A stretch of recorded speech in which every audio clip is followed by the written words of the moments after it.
Well, hello, ladies and gentlemen. Hello, race fans. Welcome to a new edition of the Road to Indy Insider. My name is Rob Howden, of course, the voice of the Road to Indy presented by Cooper Tires. This is an interesting one because this particular interview and the guests I have with me today really cross over to everything I do, not just the work I do with the Road to Indy, but also everything I do at ekartingnews.com and in the American and North American karting industry, because this is really an American karting company and its drivers putting together a program to make its way into the Road to Indy in the Cooper Tires USF2000 program. Of course, I'm talking about Ignite Autosport, the team that was announced last Tuesday at Worldwide Technology Raceway. Chris Blair was there from the racetrack, as with Keith Freber, the drivers Spike Kohlbecker, and Evan Stamer, who will join me here momentarily. The Margay Ignite program, for those of you who don't know, a grassroots karting program, spec chassis using the American-made Briggs & Stratton engine as well, and it is taking karting by storm, to be honest, really kind of reviving, pressing the reset button on grassroots karting around the country with a spec program. I've had a chance to race in a bunch of events. One of them was at the Battle at the Brickyard at the Indianapolis Motor Speedway. It's a program that's growing and allows really talent to come to the forefront because everybody's on exactly the same equipment, which again is kind of the underlying premise of the Road to Indy as well. We all have the spec chassis, the spec engines, whatever it may be, the spec Cooper tires, all the way up the Road to Indy. So that's really a really interesting program in parallel, and now it's been connected by this new Ignite Autosport. So this is going to be a really interesting show. I know those of you who maybe join me on my YouTube channel. I have it playing on the Road to Indy Insider Facebook page as well, and on the ekartingnews.com YouTube channel. I put up a message there. If you have any questions for anybody involved, feel free to post them there. If I like it, I might bring it in to ask the drivers. But let's get things underway. I'll start with bringing the drivers in. We'll go Evan Stamer, we'll go Spike Kohlbecker, and we'll go Keith Freber from Margay Racing and Ignite Autosport. Around the horn, Evan, we'll start with you. Thanks for joining me. I know you're trackside at Sebring with the Lucas Oil School of Racing. Thanks for joining me. Evan, can you hear me? How about Spike? Can you hear me? I can hear you. Thank you for having me. Not sure what happened to Evan. We can't hear you, Evan. I'll put it in a little private chat there for you. Keith, how about you, man? Thanks for coming on board. Yeah, thanks for having me, Rob. It's a pleasure to be here. So there's Evan. Yes. We got it. Keith. I think Evan's suffering a little turbo lag because he's inside of a trailer now down there at Sebring. Well, this is it. I'll message him when we get talking here right now. I think he's probably got a bit of a delay, as you said. Evan was outside at Sebring. Right. Okay. Can you hear me? Turbo lag. We'll see. There's obviously an issue there. We may have him go back outside. All right. So, Keith, let's start with you. I think that's probably the best. We'll bring the drivers in later. They're going to have a lot of time to talk. The key right now is I think a lot of people, myself as well, we want to find out, how did this start? How did Ignite Autosport get rolling? And eventually we'll talk a lot about the fact that you guys are with Cape Motorsports this year. What's the genesis of this program? It's really interesting. Obviously the Ignite karting program started at Gateway Kartplex in 2014 now. It's been crazy. The program's really grown. We've sold over 1,000 Ignite karts now. That's amazing. A huge number of Ignite racers out there, and it's just a great community of racers that have developed around this program. And out of that community came a gentleman who got involved with the program really just middle of last year, 2020. Scott Blend is a native St. Louisan, a very successful business owner here in St. Louis. He's developed and sold several businesses, and he's a racer at heart. And he came out and he got involved in the Ignite program.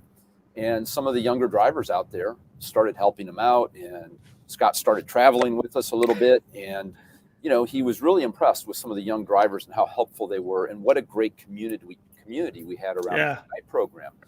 And so we started talking, as people do at the track late in the afternoon with a couple of cocktails. And he said, what's next for these young drivers? Where do these young drivers go from here? St. Louis is a major league sports town, and we're used to seeing people move up the ranks and compete in major league sports. And he says, what's the next move for these guys? And I said, well, the next move for any young driver is to find a lot of money. That's just what fuels motorsports. That's it. It's a reality. We all wish it was a different way, but that's the way it works. And he said, so let me get this straight. He says, so these drivers in a lot of cases aren't moving up solely based on talent, but how much money they can bring. I said, yeah, that's just the nature of the beast. And he said, well, that doesn't set well with me. We're going to do something about that. And I said, yeah, let me get another beer out of your fridge and we'll talk more later. Yeah. And I probably underestimated Scott's resolve at that point. But Scott's very serious, and he does what he says. And he said, we're going to do something about it. And we've done something about it. So those conversations took place in early November. And here it is in late February, just a couple of months later, 2-3 months later, and we're going racing. And we're going racing with the best team in USF2000, Cape Motorsports, Yep. Hands down the best, and two of the best young up-and-coming karters out there. And Evan's going to be making the transition through the Luke Soil School and into the series. Spike, of course, has been competing around the world for the last 3 years now, and he'll be transitioning into the USF2000 series after a successful run last year in the F4 series here in the U.S. So the genesis of this, it's happened very quickly, and it wouldn't have been possible without the guys at Cape Motorsports just diving in with us and believing in these two drivers and what we're trying to do here. And really, we want to make this an extension of the Ignite program. That's our goal year on year, is to move young drivers out of the Ignite program and start them on the road to Indy, literally on the road to Indy. And I said that in the media event on Tuesday. I said the goal is very straightforward, and I don't have my bottle of milk sitting here. That's right. But the goal is very straightforward. We want to see our two drivers drinking milk at Indy someday, and so we're going to do everything that we can at this level to set them on that path, and that's how we got here. But it's really thanks to the generosity of Scott Glenn and others in the St. Louis community. And that's our goal now, is to rally the St. Louis community around our two drivers from the Ignite program and send them on their way to Indy. And again, Keith, I remember the first phone call when you told me, you started talking, hey, this is what's in the works right now. What do you think? And I was, man, this is, for karting, it's an amazing thing. Of course, at that point, I'm the road to Indy announcer. I'm like, man, this is going to be really interesting. A couple of young drivers I know. So, like you said, it's happened so quickly. Here we are, just at the end of February, and it's all, you've had the announcement. You guys are getting ready to roll. The guys will be testing here pretty soon. For Evan, we'll get to Evan's Evan deal. We'll get to his in a second, because it's very interesting. What's that? I think I'm back. So You're back. You're back. Yeah. I love it. Well, listen, that's what happens when you're trackside sometimes. Trust me, you're not the first guy I've struggled with. Let's go to Spike first, because Evan and Spike, obviously, with very different experiences, or more experience on the coming out of karts, out of the Margay karts into open wheel cars. Spike, you made the move, I think, through the Lucas Oil School of Racing first, but then you did a bunch of racing. Before we get into the list of the stuff you've done, how did you get into the sport? Where was the motorsport feel? How young were you when you started karting? Give me the origin story for Spike Kohlbecker. So this origin story is amazing. My grandpa actually got me into racing when I was 4, but he had a long history of racing, and him and my grandma, they went and had their honeymoon at Elkhart Lake. So, I mean, they're pretty into racing, I guess. And the family vacations that my mom went on with her dad, my grandpa, was to go to racetracks every year, and that's where they spent their vacations. So it was kind of in the family, in the blood. Yep. Mom had it in her, so that's how I got into it. That's awesome. I love that. They're my kind of people. Going to Elkhart Lake for a honeymoon. I like that. Right. So, okay, so where did you get started in karting? What was it, in the Margay area? Like, was it with Margay? Is that where you started? So I've been with Margay for the 11 years that I was racing go-karts. Wow. So I was, I was there for all of it, and it's great to see how much it's grown and how it's fluctuated and changed. And like he said, the Ignite K3 program that they have going on is amazing, and what they've done with that, and then brought in, the Ignite name into the USF2000 now is even better, and I think it's great for publicity as well. For those of you in the motorsports world, this will be an inside joke you won't get, but Spike, you've been with this Margay family for so long. When you eventually have kids, you only have a certain amount of names you can use. I'm thinking like Panther, Puma, potentially, Lynx, Keith, Cougar. Lynx, Cougar. It sounds more like a Top Gun name than a kid's name, but those are chassis names from Margay, folks. Spike, that's awesome. So, but then you go car racing, and I was actually there when you kind of first started racing, when you were with Exclusive Autosport. I watched you race a couple times up at Canadian Tire Motorsports Park. You ran the Canadian Series. You look at the body of work you have done, and I think this is one of the reasons why I want to sit down with you more, and we'll do a separate interview later on, because everything you've done, you've been right there at the pointy end of the grid, right? A third in the championship with some wins up in Canada. Then from there you went. Did you go to England straight from England, or did you go run in New Zealand first? I went to New Zealand, and then I went to the UK. Yeah. Went back to New Zealand again For TRS, for the Toyota Racing Series. Yeah. What were your thoughts running down to New Zealand? Because you did a lot of Formula 1600 racing, and that for me, that's my baby. I think F1600, you learn so much. Give me your thoughts when you were down in New Zealand. Well, I spent 2 series in New Zealand racing 2 separate times. Yeah. And the first time was amazing. Not only is the racing amazing down there, but the scenery is awesome. I want to move there when I'm older. It's so beautiful. And when I got into the TRS championship and earned my most improved driver of the series or of the year award, that was awesome. Considering I was competing against the best of the world, with drivers including Yuki Tsunoda, who's in F1 now. So yeah. And it was a big step up to go to TRS, right? It was kind of a car that was right. It was more like an Indy Pro 2000 car. It was a little higher up for you, so it kind of threw you into the deep end for a second. You said it best. When I think F1600 is the best way to learn. It teaches you how to roll through the turns, carry momentum. It's really like a Ignite go-kart. So that's where I learned the most, and then I transferred that into F3, and eventually I was making progress, but everyone else was making progress. And then that last weekend I made a step when everyone else didn't make a step, and really showed through. Yeah, again, but it's all about getting the experience. Now, then you go from there, and you talked about the British F1600 program that you ran with Dempsey's team. How much of an experience for you? We've seen a lot of drivers go do that. Do you feel that was a really big thing for you to go over there? Yeah, I felt it was amazing. My parents weren't with me, which was awesome. Yeah. I'm sure they love to hear that. Yeah, right. He's probably watching it. My dad's probably watching probably, it. Yeah. Whatever. But it's good for you to get out of your comfort zone, right? Yeah. I mean, overseas, away from home, away from friends and family for a really long time, months at a time. I believe I spent 6 months over there over the course of the season. So it was great. The racing was great there as well, and completed every single lap of the season and finished vice champion in the championship. Let's drop a couple of pictures of you while you talk here. Here's you up in Canada running for Exclusive Autosport. Yeah, you like that in the Spectrum. Here's a shot too. As I transition over here, tell me a little bit about your season running F4 last year. A couple of wins, a big season for you back here on American soil. You can see you're surrounded by all your supporters, right? They weren't able to be with you when you were in England, but man, when you came back to the U.S. to run F4, you got surrounded by the family and the supporters. Yeah, first I'd like to say that first photo you had up, I have it hanging over here on the wall. Do you really? Yep, I do. I got small photos that are printed on. It's pretty cool. Love it. But in the U.S., the U.S. Championship was awesome.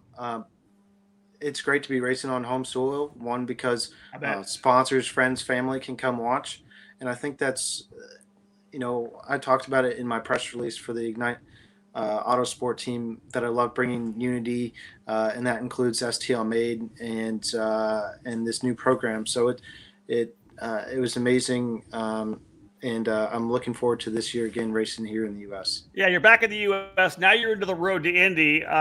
What are your thoughts, knowing that you're going to be at these events, at the paddock with IndyCar? It'll be times when the IndyCar guys are still on the grid when you guys roll out onto pit lane. That's a pretty cool feeling with everybody standing on the fence watching on the pit lane. How excited are you to get to Barber to get the season underway? I'm super excited. I think it's great publicity. This year's field is going to be stacked. I think he said there was 28 or 30 other drivers. Potentially, 24, 25 to start. But there's still some guys hanging out there that could be 28. Oh, okay. All right. Yeah. Well, that's still a lot of people. That's a lot, yeah. Yeah. So, I mean, this year's field is going to be stacked. Like I said, great publicity, and you want to be in the best championships. And I feel like this is going to be the best here in the U.S. Now, you made the transition from F4, did a one test last year in December with Cape Motorsports. You're going to start testing potentially next week as you guys get things rolling here. How was the transition when you first drove the USF2000 car? What were your thoughts? I think the cars are a little bit better put together.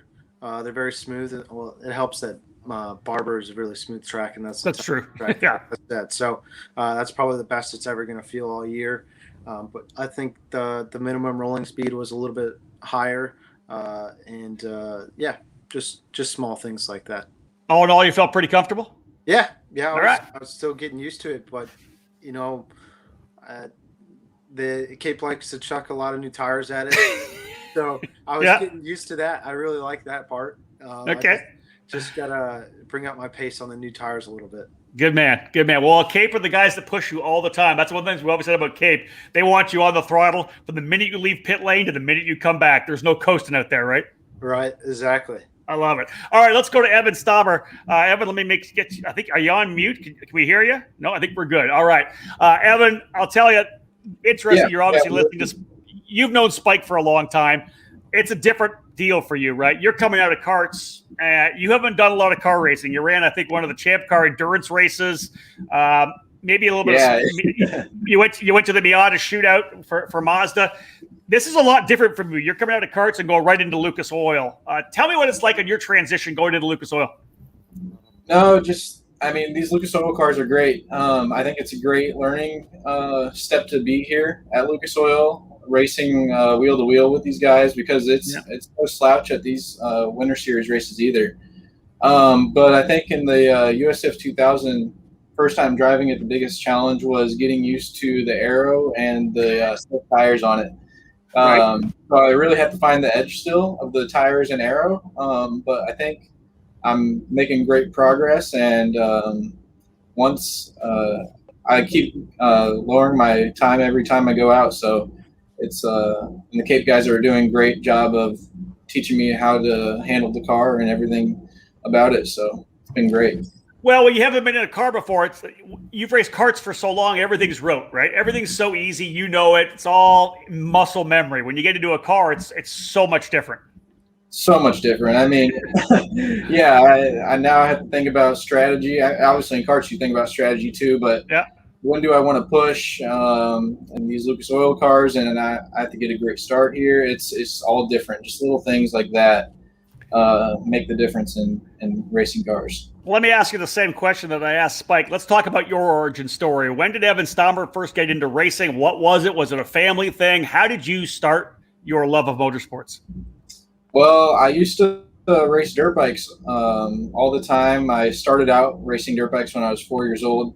Okay. And then as I kind of grew up, the dirt bikes got faster and we started getting hurt, my brother and I. And, I've never heard this story before. So after my brother got hurt last in 2013, my mom was like, "That's enough. We're done." So one day we were at the St. Louis Auto Show, and we found Margay Racing, where they had just released the Ignite K3 program. Yep. An all-spec program. And we were like, my mom's, this is amazing. How do we get started? I talked on the phone with Keith Freber and Keith Scharf, and they got us in the door. So I was one of 8 drivers to race in the first year in 2014 at the Gateway Complex, and here we are now with one of the biggest kart fields in the U.S. Yeah, it's an incredible success story, both Spike and you, Evan, through the Margay program. Let me throw a couple of shots up here for you. This is the big win. It looks like probably at Gateway in the Ignite program. Are you there with me, Evan, or did we lose you? I think we may have lost Evan there. Keith, can you add some of this one here? Is this I like believe that was at Homestead last year when we ran with Scusa. Oh, that's right. Hey, you're right. Good pick. So, yeah, I was there. I should have picked that up. That's the ex-Gabby Chavez That's basically how I got started, and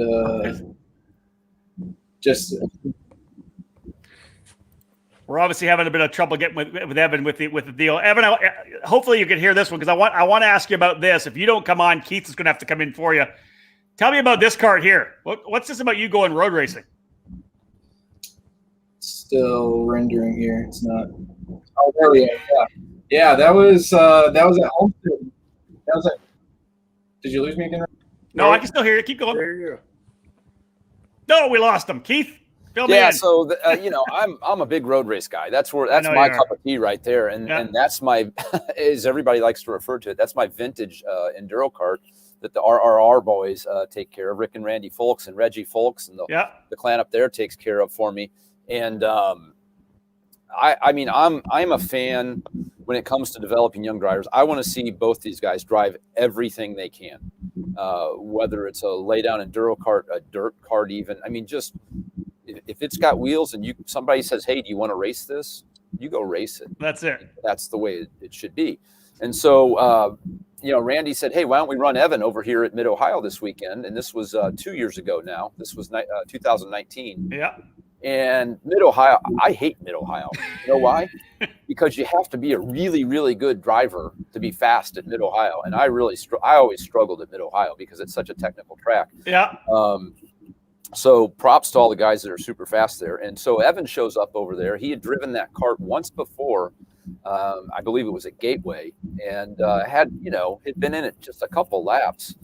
And he showed up over there, and there was a ton of Yamaha pipe entries in the laydown class there. I mean, there was over 40 carts, and he was on the pace like right away. And I was, to be honest, I was a bit surprised. And then in the race, I think he finished fourth, third, or fourth. Well, technically fourth. Evan, give us fourth. Fourth. Evan, give us your input on. I'll stand back. Give us your input on that, driving that cart. It's I'll tell you my first experience driving it. So I was at Gateway Friday test day. Reggie Folks showed up, and Rick and Randy's dad. And I was my first session out. He watches me. I think this is crazy. Like, I can't see. Like, what am I supposed to do here? You're laying on your back. The first thing that comes out. Yeah. So first thing that Reggie tells me when I come in is like, "What are you doing? You got to get lower." Like, I'm like, "What do you mean? I'm low. I can't see as it is."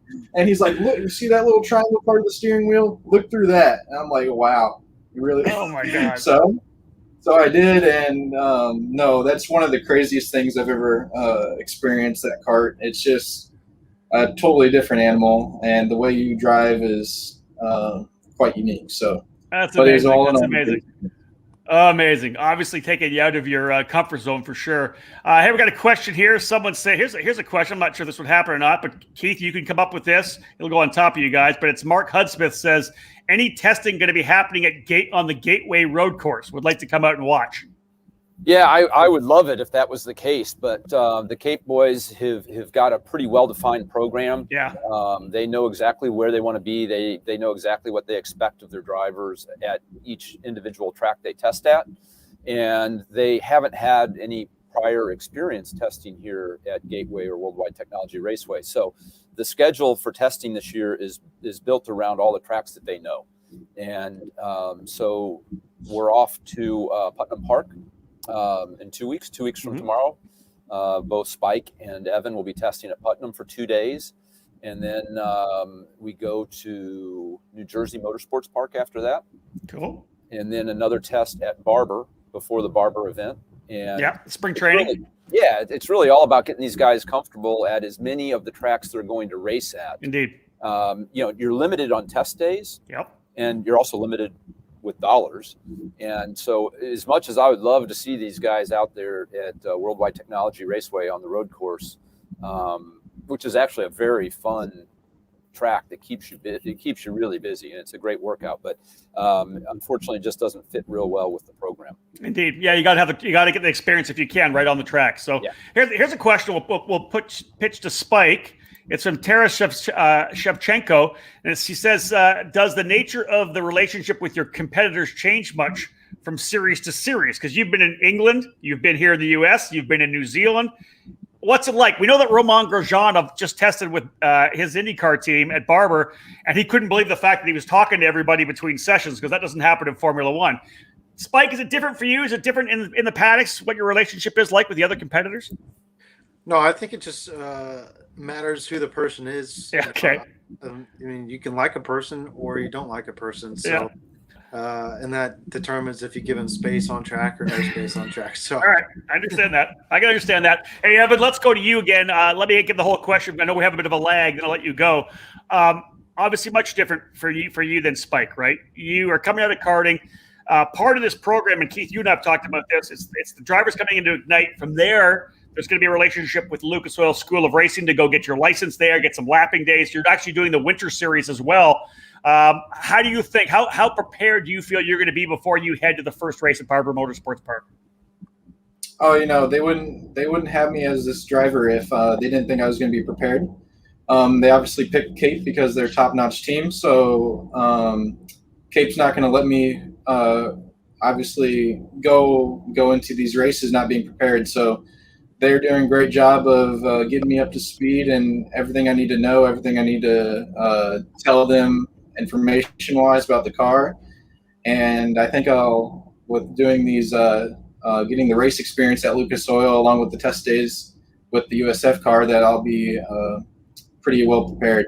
And as more of the season and the USF series goes on, then I'm going to gain more experience and obviously move myself up in the field for sure. And listen, we've seen that year after year, right? Drivers will always keep getting better and better. I always kind of look at Road America in the middle of the season as being kind of that point where a lot of the rookies really start to get a good feel for the car. Spike, let's come back to you. You look at the schedule of where we're going for 2021 in USF2000. Is there one particular race or a track that you can't wait to get to? St. Petersburg. Right, and straight up. Okay, tell me. So I used to run the 5K there during spring break. Okay. So I would always go on the track for spring break. Yep. Do the 5K at night. I went there for spring break since I was like 7 till I was like 15. So I've done the 5K a few times. So it's going to be I've actually won the 5K. So I think I should convert that win in the 5K to the actual race. That's a good storyline. I think the guys have picked that up. I like that. Hey, Evan, what about you? Is there a track that you're looking forward to getting to? Yeah, obviously Barber, just because I've gotten the most time there, but I can't help but be excited. I can't help but be excited for Indianapolis Motor Speedway, that race, and obviously St. Petersburg too. Those are two. Nice. I mean, Indianapolis Motor Speedway. Who doesn't like that place? So it's the greatest place in the world. I mean, seriously, yeah. So, and obviously St. Petersburg as well, because it's such a great environment there with fans and being on the street circuit. So, obviously looking forward to that as well. Let me drop this question to both Spike and Evan. We'll start with you, Spike. One of the things you haven't done, even though you've got a lot of experience on, 3 different continents now, and all the racing you've done, I don't know that you've raced an oval before. What do you think about Lucas Oil Raceway and the Freedom 75? Keith always tried to get me racing oval when I was younger, so I think you should have listened. I know, right? I should have listened. I actually did some iRacing laps with Evan at Gateway on the sim in the Indy cars about 3 months ago. So I'm looking forward to driving an oval for the first time. It's all about consistency and feeling out the tires and everything. So. It's going to be a cool experience. Evan, what about you? You're going oval racing. I know you've done a little bit of the iRacing as well, the sim stuff. What are your thoughts on getting to Lucas Oil Raceway? Just like Spike said, Mr. Freber over here wanted me to do some dirt oval racing as well. No, it's going to be a very unique race. I've been watching the Road to Indy live streams. I watched the race from last year, and I think that helped a lot. So just having it's going to be really cool environment as well. The day is I believe it's the day before the Indianapolis 500 or the week before. The Friday before. Yep. Okay. Yeah. Yeah. Yeah, and I'll tell you, there'll be a bunch of IndyCar guys that'll be out watching that race. Alexander Rossi usually comes out. A number of guys come out to watch, so it'll be a lot of fun. Now, here's one unique thing about what's happening here. Not many drivers, of course, all the drivers come into the road to Indy. They have their friends and family. They don't have a built-in fan base like you have when you're an Ignite driver. Because Keith, you talked about it. You guys have produced and sold over 1,000 Ignite carts. Anytime I end up going to an Ignite race, there's probably 200 Ignite racers there. All these two drivers are going to have every Ignite driver in the sport of American karting rooting for them every weekend. That is super cool. Yeah, I mean, I'm really excited about that. We're already planning a big trip to go over to Indy in the middle of May for the road course event over there. Yeah, and we're going to take a boatload of people from here in St. Louis and from the region over to the Speedway to cheer these two guys on. And I know there's going to be a big following online and on social media.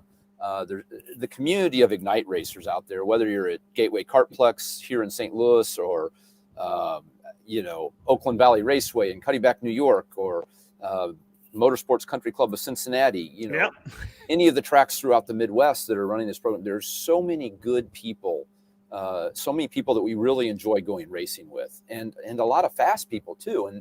And really, that's the long-term goal of this program, is to keep graduating people from the Ignite program.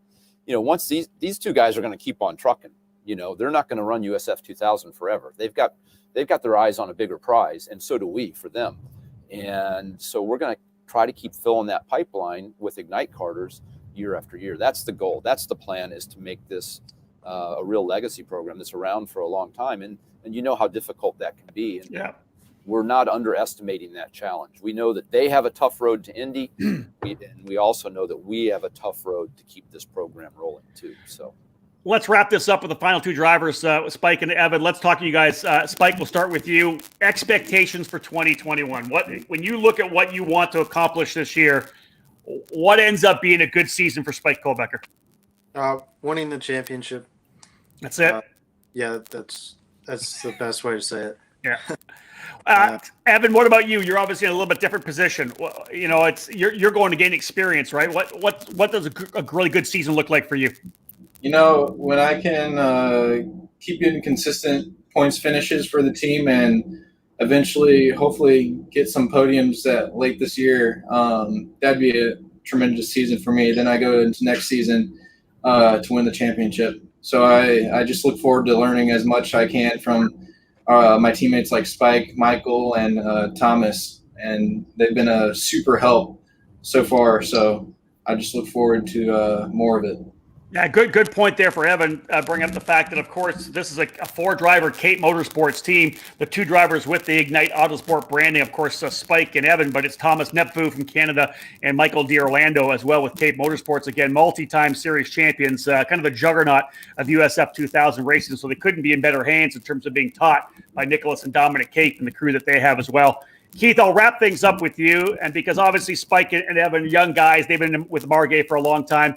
You're a third-generation owner of Margay Racing. What is it going to mean to you when you get to the Indianapolis Motor Speedway and a couple of cars roll out onto that racetrack with Margay branding on the side of it?